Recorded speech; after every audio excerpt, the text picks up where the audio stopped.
श्री स्वामी समर्थ. सर्व बंधू आणि भगिनींचे आपल्या चॅनलमध्ये स्वागत आहे. आजचा दिवस तुम्हाला आनंदाचा, सुख समृद्धीचा आणि भरभराटीचा जावो हीच स्वामी चरणी प्रार्थना. श्रावण महिन्याला सुरुवात झालेली आणि श्रावण महिन्याचा पहिला सण आणि पहिला वार तो येतो म्हणजे श्रावण सोमवार, आणि त्याही नंतर ओढ लागते ती म्हणजे रक्षाबंधनची. तर आमच्या घरामध्ये रक्षाबंधनची आत्तापासूनच तयारी चालू आहे, कारण गिफ्ट काहीतरी भेटणार आहे आणि गिफ्टचं हे प्लॅनिंग चालू आहे, म्हणून एवढी तयारी आहे. तर छान असा श्रावण महिन्यामध्ये एवढं सुंदर बेलाच्या झाडाला बेलाची पानं आलेली आहे आणि पावसाचं पाणी लागलं ना त्या झाडाला तर ते झाड एवढं फुलतं ना, मग बाकीचेही झाडं खूप सुंदर फुलतात, त्याला फुलं पानं छान असं बहरून जाते झाडं. तर साधारण तुम्ही जर पावसाच्या पाण्याने जर व्हाईट कपडे जर धुतले ना तर अप्रतिम निघतात.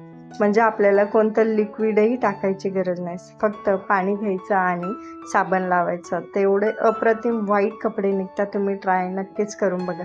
तिथे बघा एक कणेरीचं झाड आहे, साधारण 3 वर्ष झाले त्याला, आणि त्याला पिवळं फुल येतं. तर आता सध्या साधारण त्याला 7-8 कळ्या लागलेल्या आहेत. तर ते फूल एवढं मोठं म्हणजे हातापेक्षाही खूप मोठं फुलतं, पण ते जर तोडलं नाही ना तर मग संध्याकाळपर्यंत ते सुकून जातं.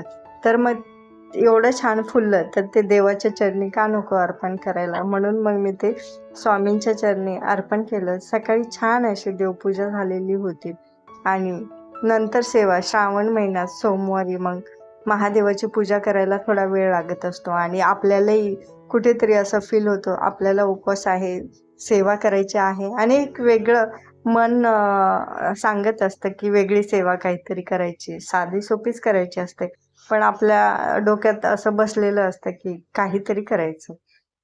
आज मग सगळं आवरून वगैरे घेतलं, मुलं शाळेत गेलेली, आणि मग नंतर आज नागपंचमीही होती, तर नागपंचमीची पूजा मांडणी करायची होती.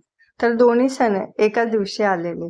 तर छान असं पहिलं म्हटलं आपला साधा सोपा सिंपल पाण्याने आणि दुधाने अभिषेक करून घेतलेला.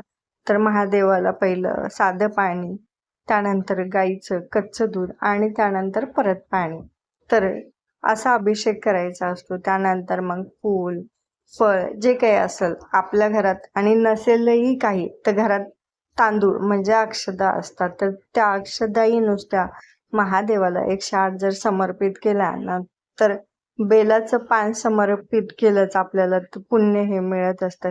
मग आपल्या घरात जेवढ्या काही वस्तू असेल ना त्यानेही जरी पूजा केली तरी भगवान महादेव हे आपल्याला प्रसन्न होतात. मग देवांना कोणतंही अशी गोष्ट पाहिजे आणि ती मिळालीच पाहिजे, आणि त्यानंतर देव आपल्याला प्रसन्न होतो असं काहीही नाही. फक्त जी काही आपण सेवा करतो ना ती मनापासून करायला पाहिजे, ती त्यांना नक्कीच तिथपर्यंत आपला भाव हा त्यांच्यापर्यंत पोहोचत असतो. फक्त मन लावून आपण सेवा करायची असते, आणि आपण जी काही सेवा करतो त्याच्यामध्ये जर कळत नकळत माणसाकडून चूक होते, आता एवढं कोणीही परिपूर्ण नसतं, कळत नकळत ही चूक होते, ती चुकीबद्दल नक्की क्षमा मागावं. कारण माणसाला लक्षात येत नाही की आपण पूजा मांडणीमध्ये किंवा मागे पुढे झाली असेल सेवेमध्ये, तर अशा वेळेस चूक ही होते किंवा आपल्या लक्षातही येत नाही. तर अशा वेळेस नंतर जी काही पूजा मांडणी वगैरे सगळी सेवा झाली त्यानंतर क्षमा स्तोत्र म्हणून क्षमा मागावी आणि आपली सेवा ही रुजू करावी. तर छान अशी एक छोटा चौरंग होता, तर जी काही देवघरातच ही पूजा मांडणी केलेली मी, आणि देवाचं ताट नैवेद्य ठेवते, तर तो पाट आहे तर तो टेबललाच अटॅच आहे, तर तो बाहेर काढून छान असा मग त्याच्यावरती कपडा टाकून छोटासा चौरंग, आणि त्याच्यावरती शिवपिंड ठेवलेली, छान अभिषेक वगैरे केला, आणि घरात जी काही बेलाची पानं होती तर थोडीशी तोडली, आणि त्याचे हे देठ नक्की काढायचे, कारण बेलाचं पान जेव्हा आपण अर्पण करतो ना तर ते शक्यतो किडकं तुटलेलं फाटलेलं नसावं, आणि आपल्याला ते उलटं हे महादेवाला अर्पण करायचं आहे. तर यावेळेस मग मी महादेवाची 108 नावं जे आहे ती नावं घेतली, आणि शिवामुठाची तांदूळ होती, तर शक्यतो अखंड तांदूळ घ्यायचे.